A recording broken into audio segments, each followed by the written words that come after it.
Hello mga kids! Welcome na naman sa panibagong vlog. Nandito tayo sa BGC. Dahil ipapatry ko na kila Mommy Bianca yung burger na nilikman ko dito na sobrang sikat at talagang sobrang sarap.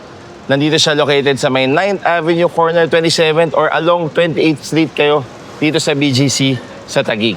Tara, puntahan na natin itong Greenlight Burgers by Chef Alvin Kailan. Let's go! Smash burger method kasi nag-form yan ng crust around. So yung crust na yun, tapos masiseal din yung juices ng pinaka-patty sa loob. Yung girls, enjoy na sa kanilang burgers and fries. Tapos kung makita nyo, grabe talaga oh. Mayered reaction eh. Alvin Kailan, Amboy, Los Angeles Best Burger, 9th place sa World's Best Burger 2026. Tapos nasa Tatler din sila mga ka-eats. Ito si Chef Alvin Kailan. So sayang, kanina daw nandito siya eh. Ito na abutan. So siya yung nag-invento nito yung burger na to. Patingin ako ng love. Wow. Ayan oh. Kahit yung bun. Kamusta? Wala. Wait lang. Tapos yung fries niya, kaya siya sobrang sarap. Kasi I believe fried to with beef fat. Yung Yun. beef talo. Wow. Kasi we're siya plain. Burger cheers!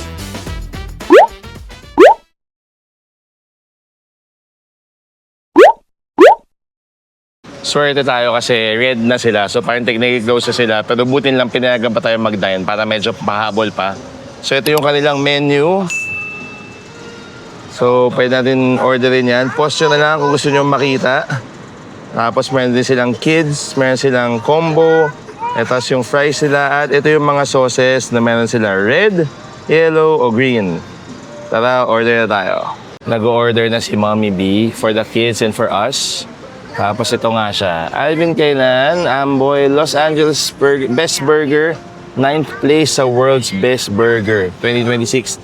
Tapos nasa Tatler din sila mga ka-eats. Diba? Panalo. Ginagawa na ni Chef Ivan yung ating burger. Buti lang nakapasok tayo dito. Tapos ito yung patty nila na mamaya isa-smash yan. Bangong-bangong sa loob. Amoy na amoy yung burger talaga. Ayan na yung smash burger nila. So, yung smash burger method kasi, nag-form yan ng crust around. So, yung crust na yun, tapos masiseal din yung juices ng pinaka-patty sa loob. Ayan o, galing. Ang ganda. So, sobrang bango. Sana naamoy nyo. Ito si Chef Alvin Kailan. So, sayang, kanina daw nandito siya eh. Ito na abutan. So, siya yung nag-invento nito yung burger na ito. Tapos, sikat din siya. There's other store na about eggs naman. Para mga brunch type sandwiches sa States. Sinisison na, mukhang salty na yan lagay. Tapos grabe, parang nakadikit na yung burger patty dun sa pinaka-grill. Sobrang galing. Tapos mamaya pagka-flinit na yan, makikita nyo. Sobra yung Maillard reaction na, parang gano'n yung tinatawag na yun. So, magpo-form siya ng crust.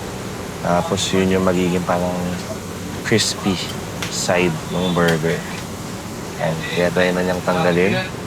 Ayun, o. Natin, ito. Na-flip na. So, yun na yung burgers. Zoom in pa natin.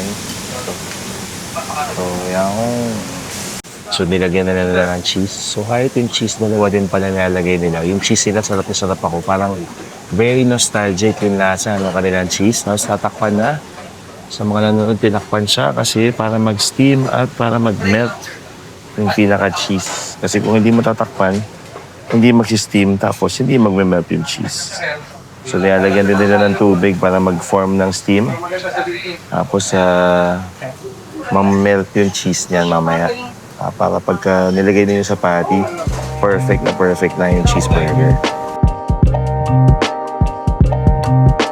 Siyempre, this time, kasama ko na si Mommy B, Sadie, and Sage. Where's Ade girl? Si Ade, nagsuscooter dito sa gilid. Ayan. Habang inaantay natin yung ating burger dito sa Greenlight Burgers sa Taguig, sa BGC. Grabe, sobrang na-excite ako kasi talagang ang sarap ng kanilang burger. Kaya nung natikman ko, gusto ko kagad dalhin dito yung family ko. And perfect kasi nag-no classes yung Manila ng Monday at ito na kami. Buti talaga. Umabot pa kami sa last call nila dito sa Greenlight Burgers. Red na nga eh. red na.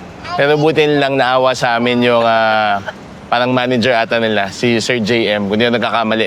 Tapos pinagluto pa tayo ni Chef Ivan na parang, I believe, siya yung head chef nila dito sa Greenlight Burgers. Kaya excited na ako matikman ng family ko yung burger nila kasi sobrang sarap. As in, ibang level. Mami B, ano yung in-order natin dito sa Greenlight Burgers? And magkano yung total, kung naalala mo? Yung total is 2,720, around that range. Tapos ang in-order namin, yung kanilang thin and crispy na burger. Tapos yung isa si thick and Lacy. lacy. Yun. So yung dalawang burger na yun. And then since natuwa nga ako nung nakita ko yung menu, meron sila for kids. So saktong-sakto dahil mahilig yung mga bata sa burger. So ang kinuha namin yung thin and crispy for kids. Tapos yung kanilang, ano yung first, parang Plain Jane? Plain Jane, Yun. yun. Kids Plain Jane. Tapos nun, kumuha kami nung combo. So may fries at saka drink. So yung fries namin, crisp cut. Tapos meron yung kanilang shoestring, which is yung normal fries nila. Yun. Alam mo, meron silang dine-in. Pero ngayon daw kasi, parang nire-renovate, nakakabit sila bagong aircon. So, parang mga next week siguro ready na. Siguro pag na-post tong video na to, meron na silang aircon ulit sa dine-in nila. At ito yung pinaka-dining spot, Mommy B. Yes. Malaki naman siya. Actually, parang Rent siguro ko naman kasi nasa shade naman siya. six tables, tapos 4-seater bawat table. Ayan na. Ayun, thank you, Yay, sir. thank That's you. pure chicken lacy with the yellow sauce and then double thin piece with the classic burger. Ayun, thank you. Then for the fries, one fish, biscuit fries, and then much. Thank you, sir. Thank Thank you. you so much. There's more. So, Thank ito yung you. ating thick and lacy na burger. Wow. this one with the red sticker, ma'am. Thick and lacy. Tapos ito yung ating Okay. Thank you. thin and crispy. Crispy, thin and crispy. Ito yung isa. Okay, hold on. Tapos yung kanilang shoestring fries. At yung kanilang crisp cut fries. At ito same yung fries ng kids. Ayan. Ito yung kanilang Crispy na may sauce, na red sauce. may sauce. Ito yung plain Jane. Walang sauce. Walang sauce. Yes, Talagang so plain talagang lang. plain lang So si siya. plain Cheese. Jane talagang wala. Yes, wala Okay. siyang sauce. Wow. Kaya siguro siya plain. Burger cheers. Oh, you Sobrang can eat na. excited na Enjoy. Yay! Grabe. Yummy! Are you excited and happy? Hindi How na was that first makasalita bite? Speechless na. It's so crunchy. So crispy. Yeah. I like the sauce. Yes. Wow, very nice. Enjoy.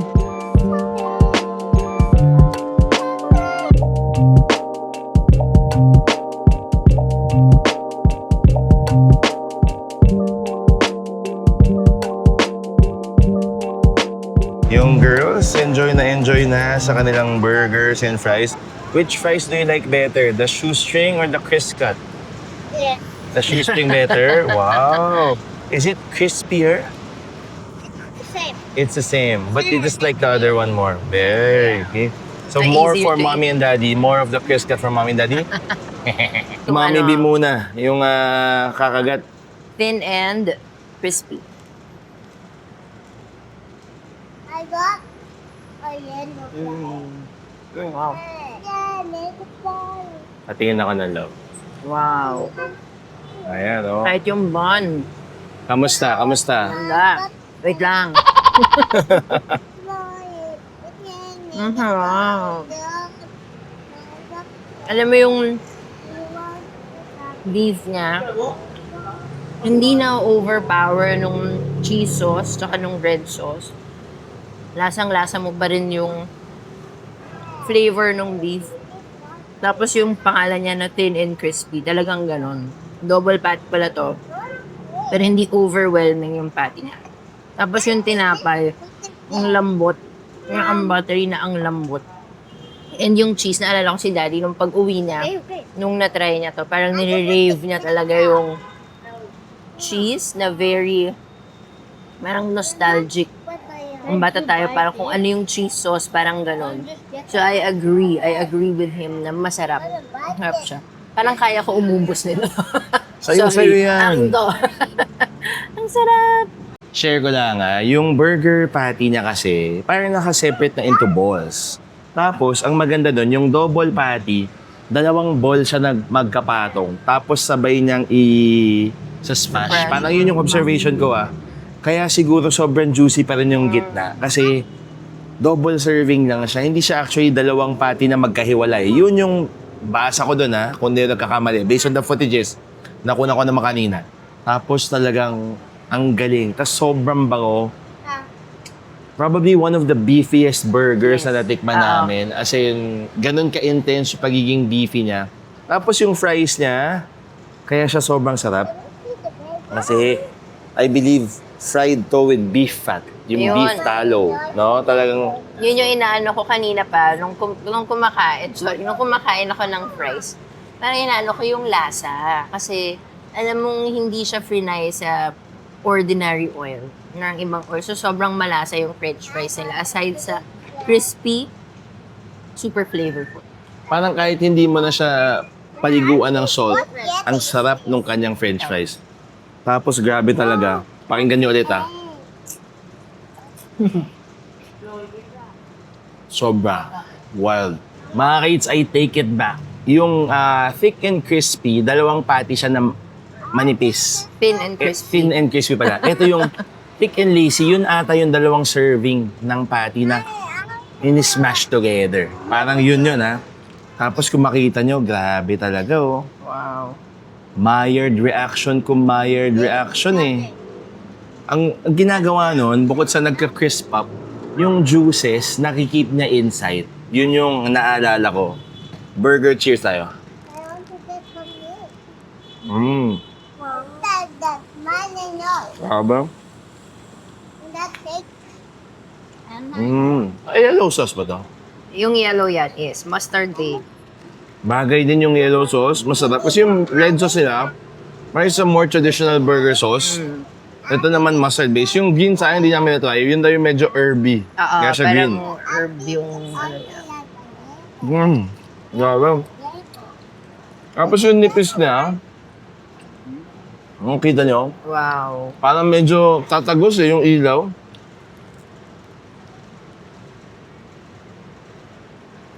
Ang gahap. Speechless. Tapos ito. Crisp cut fries. Sabi yung fries, sobrang lasa. Sobrang sarap. Tapos, sabi ko kay Mami B, una Tubig Tubig lang lang daw ako. siya. Tinanong Para ko pakinggan siya. Yun, hindi, Sarap. parang isa muna, pa isa lang. Tinanong ko siya kung ano yung drink niya. Sabi niya, water lang for me. Wow. Ay, sarap. Ako, Coke Zero. Tikman ko ulit to Grabe Ang hirap Yung burger nila, parang sa anak yan, mahirap pumili ng favorites. Para yung okay. Actually, magkalasa sa halos for me. Sa sauce lang. Yung sauce lang talaga. And then yung technique. Yeah. Sobrang top-notch yung technique. Buti lang, ang galing. Cheers tayo. Wala ko para sa akin.